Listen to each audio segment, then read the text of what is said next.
नमस्कार। हमारे चैनल में आपका स्वागत है। मैं हूं रामचंद्र मौर्य।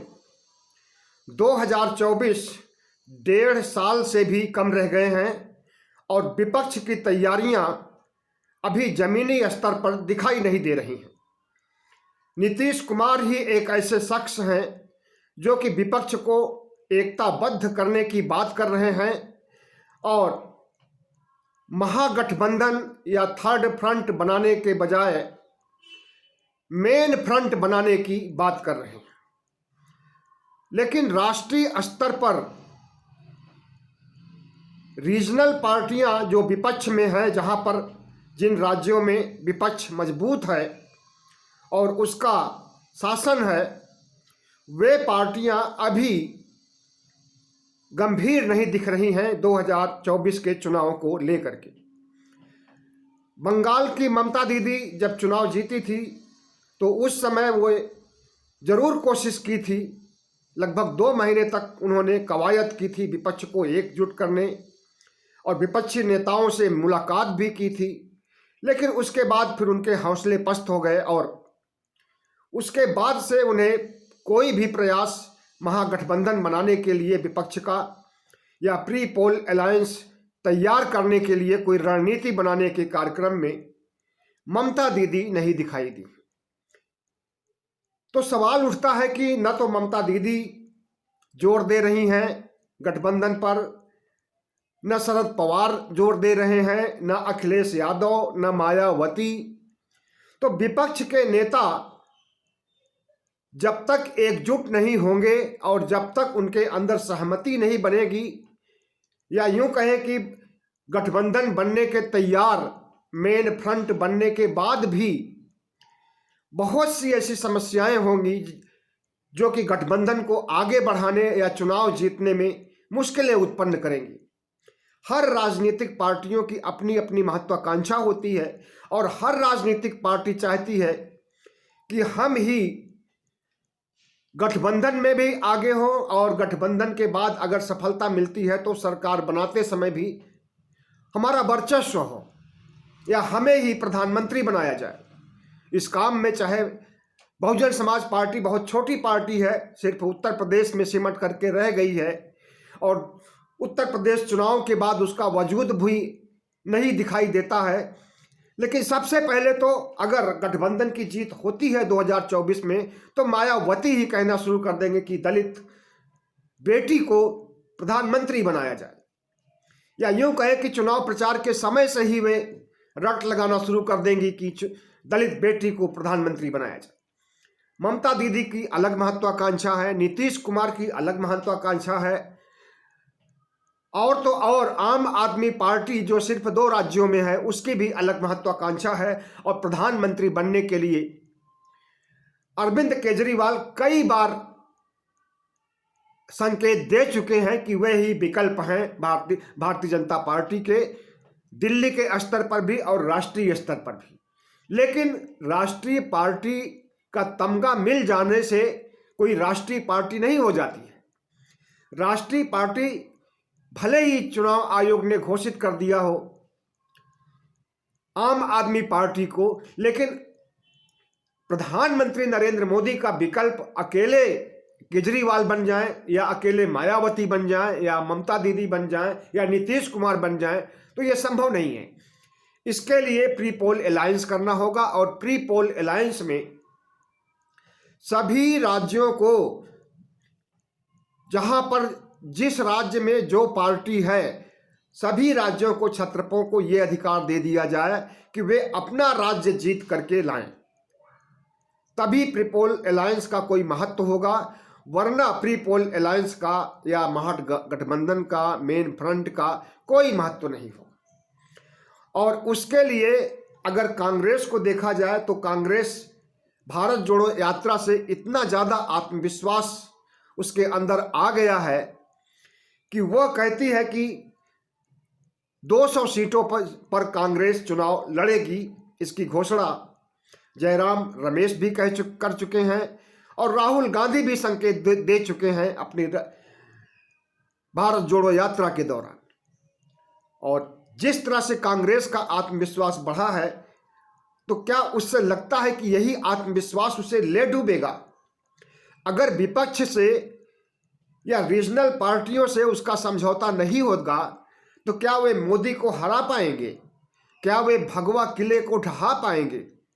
सिर्फ पदयात्रा के जरिए मोदी के किले को ढहाना अगर कोई समझता है कि आसान होगा या संभव होगा तो शायद वो राजनीतिक रूप से नादान माना जाएगा, क्योंकि प्रधानमंत्री नरेंद्र मोदी चुनाव जीतने के लिए सिर्फ एक ही एजेंडे पर और एक ही इरादे पर नहीं रहते हैं, चारों तरफ से प्रयास करते हैं।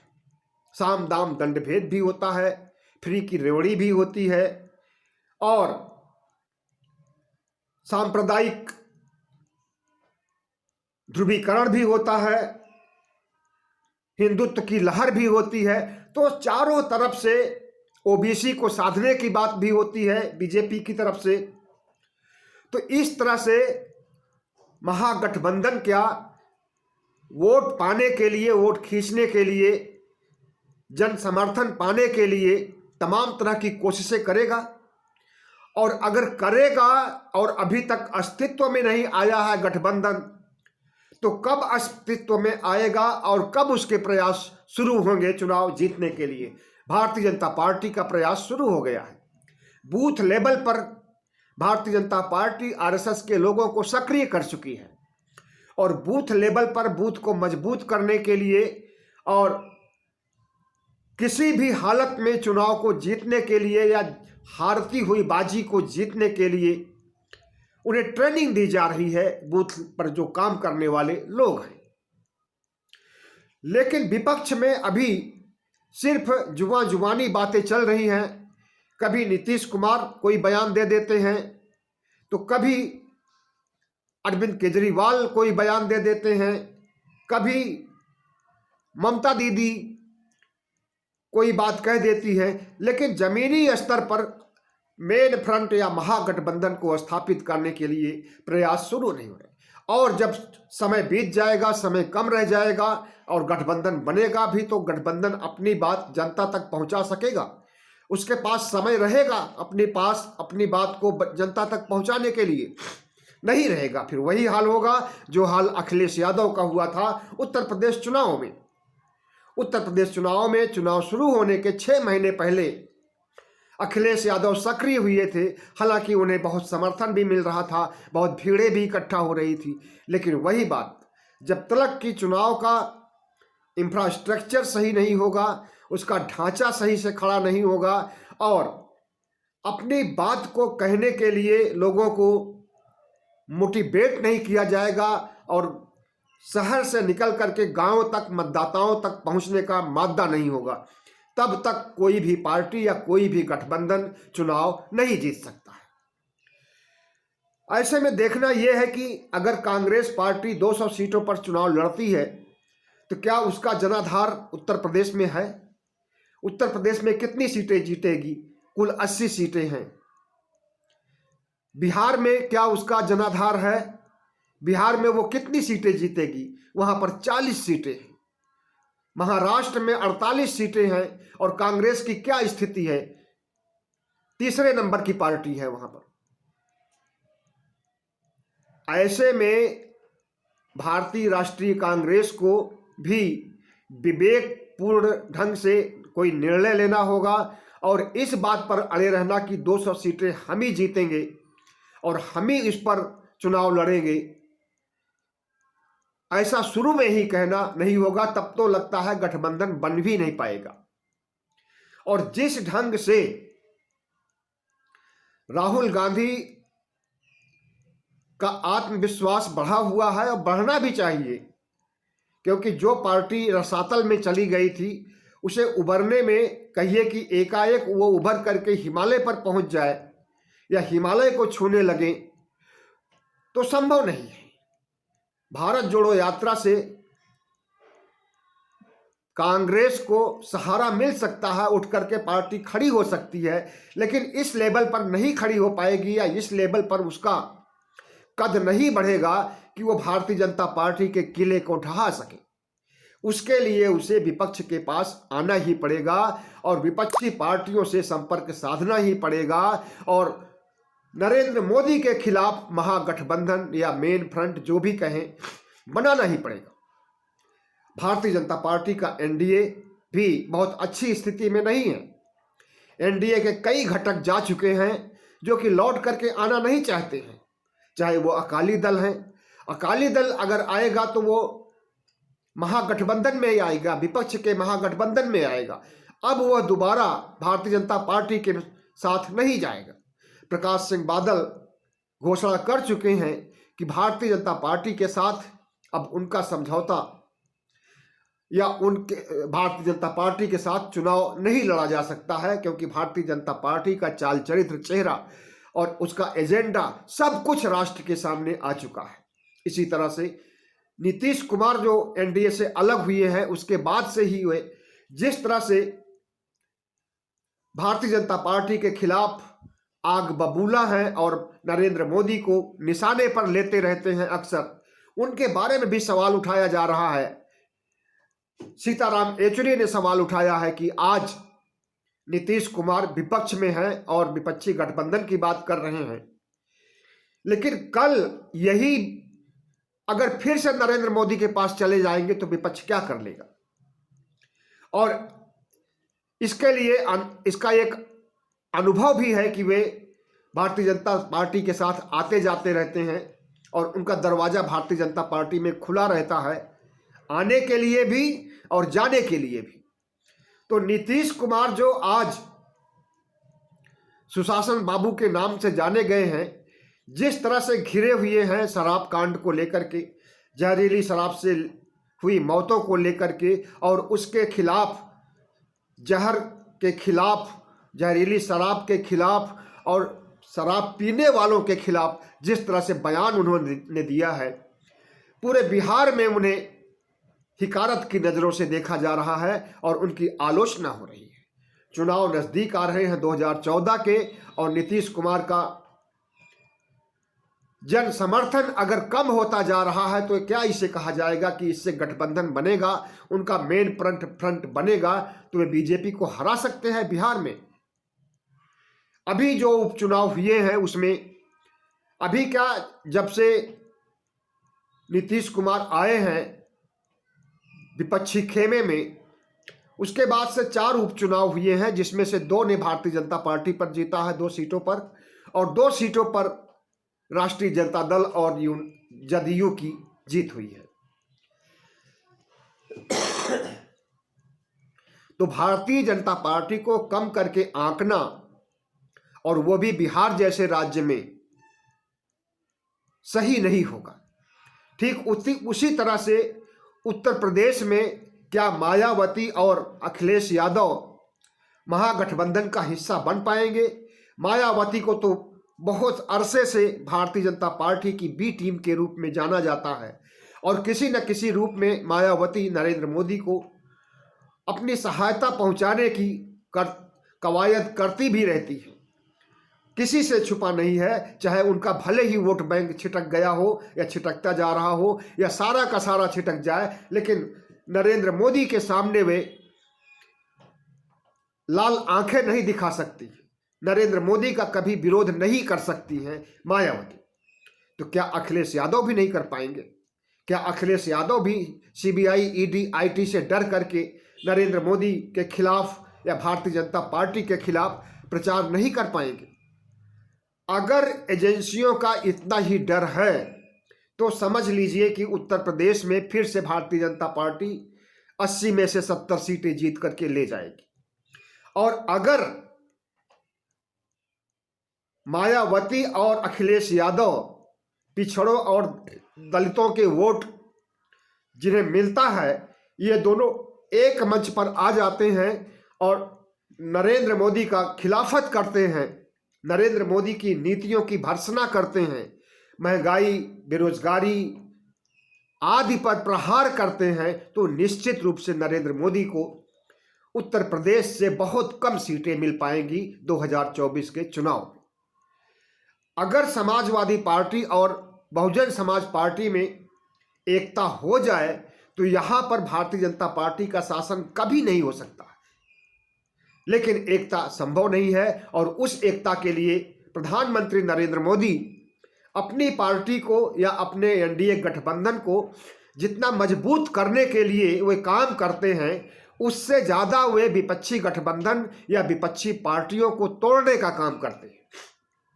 और नरेंद्र मोदी कभी नहीं चाहेंगे कि अखिलेश यादव और मायावती एक हो जाएं, एक मंच पर आ जाएं, या फिर मेन फ्रंट या महागठबंधन में शामिल होकर के उनकी खिलाफत करें और उत्तर प्रदेश से भारतीय जनता पार्टी को एक भी सीटें लोकसभा की न जीतने दें। और दूसरी चीज, सिर्फ उत्तर प्रदेश और बिहार ही नहीं है, महाराष्ट्र में क्या स्थिति होगी। महाराष्ट्र में तो आज जो स्थिति है उसमें भारतीय जनता पार्टी और शिंदे गुट ताकतवर दिखाई दे रहा है। हालांकि ताकतवर है नहीं, इसका एक ड्रामा किया जा रहा है, नाटक किया जा रहा है, एहसास दिलाया जा रहा है, लेकिन ऐसा नहीं है।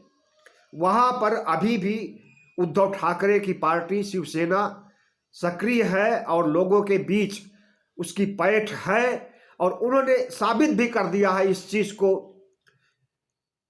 कि महाराष्ट्र में अगर किसी का वर्चस्व है तो वो शिवसेना के उद्धव ठाकरे का है।